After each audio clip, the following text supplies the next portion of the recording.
I've been reminded that there was one person that unfortunately I missed in the welcome, and that is our Executive Counselor, David Wheeler.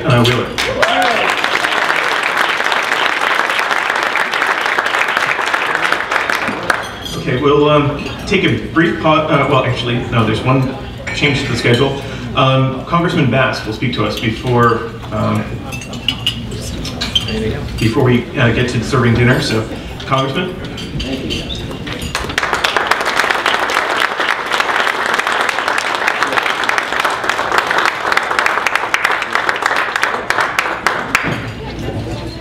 Thank you, Andrew, and I appreciate your letting me speak for a minute before you have dinner. As Tip O'Neill said years ago, tell the truth the first time and then you don't have to remember what you said. I have dinner tonight with my wife and son and daughter back in Peterborough, and I just didn't want to stand them up. So there's the truth. I'm here tonight because I support this city committee. We got to be a good, strong, successful team over the next 6 months. I'm so thrilled to see that we have a famous radio personality like Howie Carr here tonight. He's probably made, I don't know how many $100s so far selling those books over there. I'm looking forward to my biennial appearance on his show in about 6 months and a few days. You know, the Democrats are going to throw everything they have at me in this election. They did it in 2010.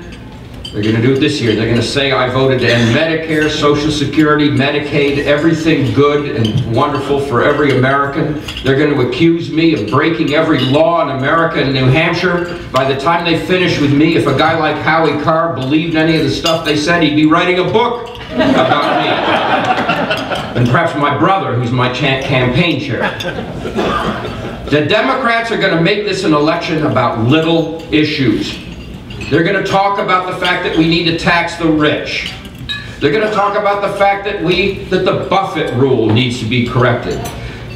President Obama will bring up a new issue every week. The issue of the last couple of weeks was student loans.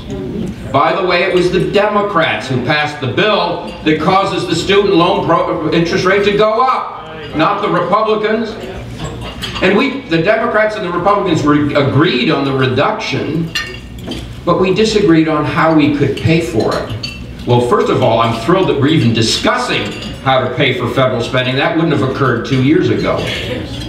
But we want to take the money from a fund that is advance appropriated in perpetuity by that Obama health care law to the tune of $2 billion a year.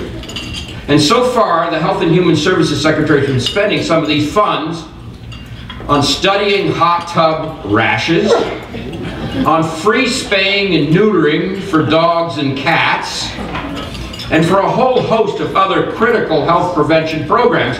And we think that it might be a good idea to let the Congress at least debate those rather than the Health and Human Services Secretary. My friends, the Democrats will make this election about little issues. We make this election about big issues. Let's not forget that unemployment has been over 8% for 38 consecutive months, the longest recession since the Great Depression. The $1.2 trillion stimulus passed in 2009. Unemployment has averaged during that period since then 9.3%. Gasoline was $1.89 a gallon when Barack Obama took office. It's what, $3.83 to $3.86 right now.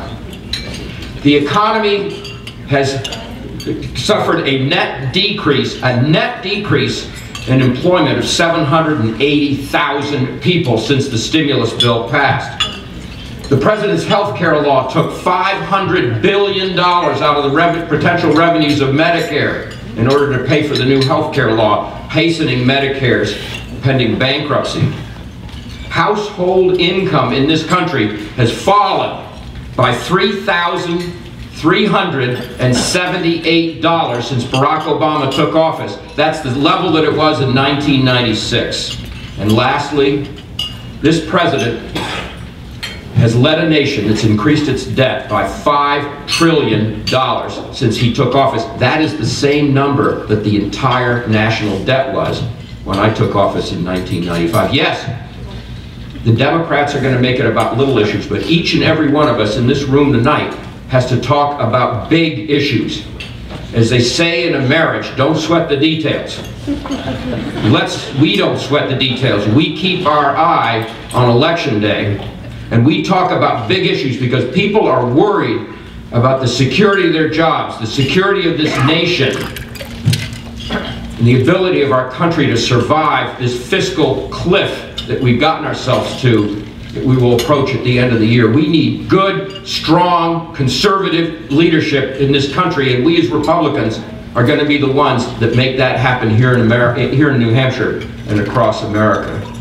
So I need your help, but we're a team, and together we will take the governorship, we will hold the Senate and the House, and we will hold these seats in Congress. Thank you so much for your support, and have a wonderful day.